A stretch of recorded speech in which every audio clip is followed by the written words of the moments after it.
عن أبي هريرة رضي الله تعالى عنه قال قال رسول الله صلى الله عليه وسلم إن الجنة تشتاق إلى 5 نفر: تعليم القرآن وحافظ اللسان.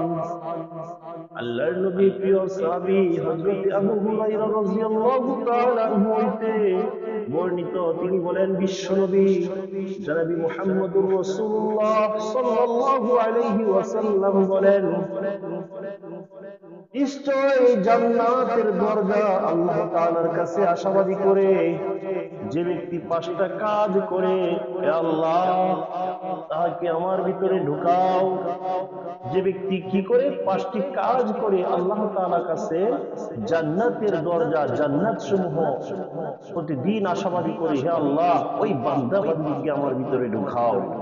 এই 5 নাম্বার কাজের মধ্যে 1 নাম্বার কাজ হচ্ছে তালিলুল কুরআন।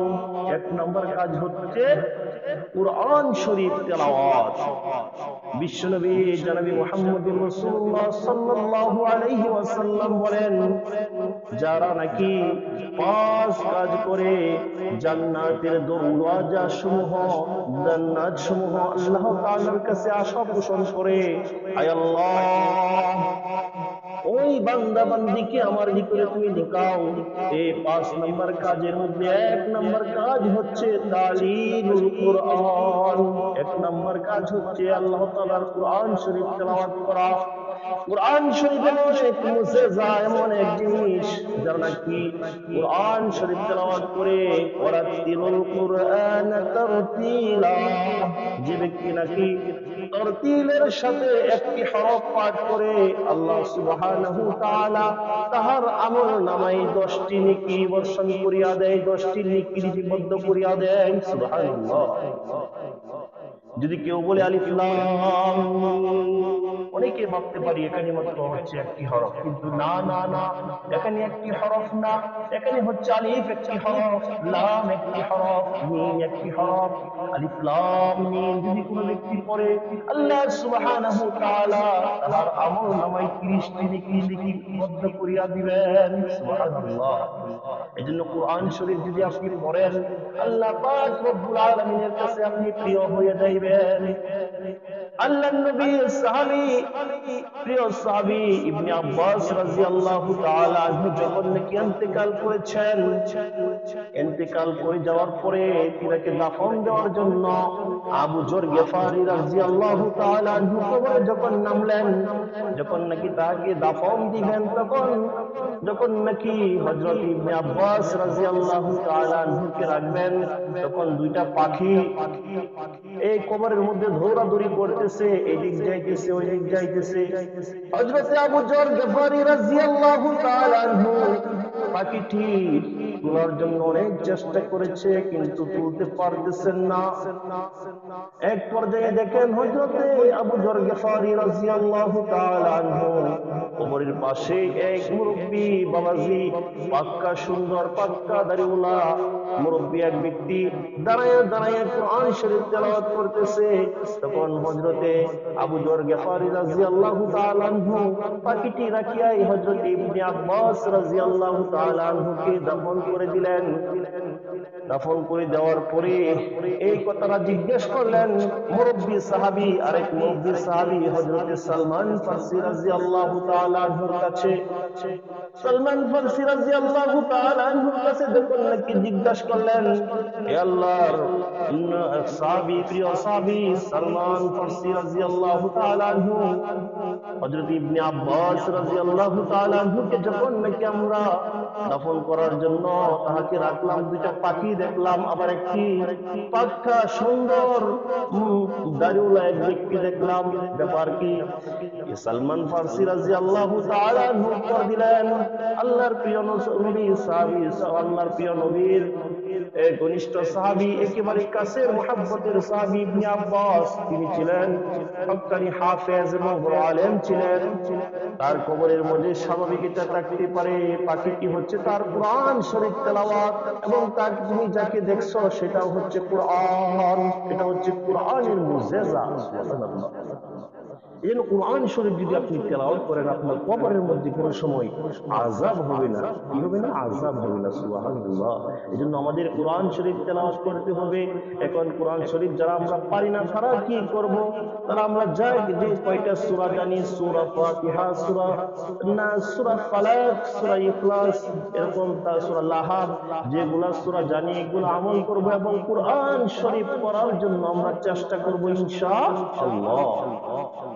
2 নাম্বার হচ্ছে হাফিজুল, 2 নাম্বার হচ্ছে, 1 নাম্বার হচ্ছে তালিলুল কোরআন, 2 নাম্বার হচ্ছে হাফিজুল লিসান। জবানকে কি করা? হেফাজত করা। জবান এমন এক জিনিস, জবানকে আমাদের হেফাজত করতে হবে। জবান এমন এক জিনিস যে জবানের দ্বারাতে মানুষের কাছে ঝগড়া ফাসাদ সৃষ্টি হয়। এই জবানের দ্বারাতে মানুষের সাথে মহব্বত সৃষ্টি হয়, মানুষের সাথে মহব্বত হয়। আবার এই জবানের দ্বারাতে, কথা বলার দ্বারাতে মানুষের সাথে সম্পর্ক ছিন্ন বিচ্ছিন্ন হয়ে যায়। এই জন্য আপনার আমার জবানকে হেফাজত করতে হবে। কয়েকটি জিনিস আছে, আমরা এইগুলা কাজ করা হারাম। 1 নাম্বার হচ্ছে মদ পান করা, শরাব পান করা।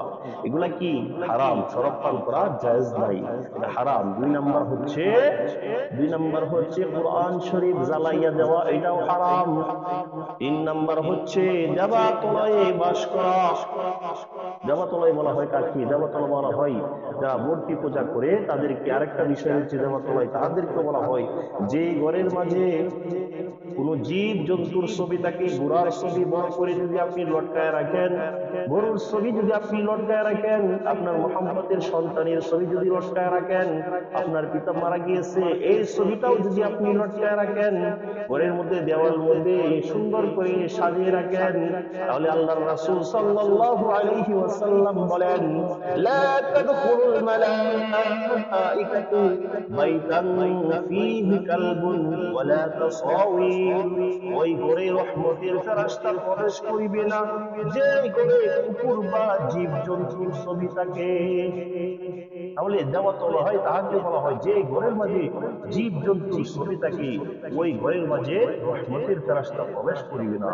এগুলা কাজ হারাম। কিন্তু আল্লাহর রাসূল সাল্লাল্লাহু আলাইহি ওয়াসাল্লাম বলেন, কেউ যদি মদ পান করে, কেউ যদি কোরআন শরীফ জ্বালায়া দেয়, আবার কেউ যদি এরকম ভাবে দেবতালয়ে বাস করে এবং খালেস দিয়ে যদি তওবা করে, আল্লাহ সুবহানাহু ওয়া তাআলা সমস্ত গুনাহটাকে মাফ করিয়া দিবেন। কিন্তু একটা জিনিস সে কখনো মাফ করবেন না, সেটা হচ্ছে জবানের দ্বারাতে যদি কাউকে কষ্ট দিয়ে থাকে, তাহলে আল্লাহ তাআলা তাকে মাফ করবেন না। আমার এক উস্তাদ তিনি বলতেন, যেখানেই পাপ সেখানেই মাপ। এই তুমি যেখানেই পাপ করেছো সেখানেই তুমি মাপ চাও, সেখানেই তোমার মাপ আছে।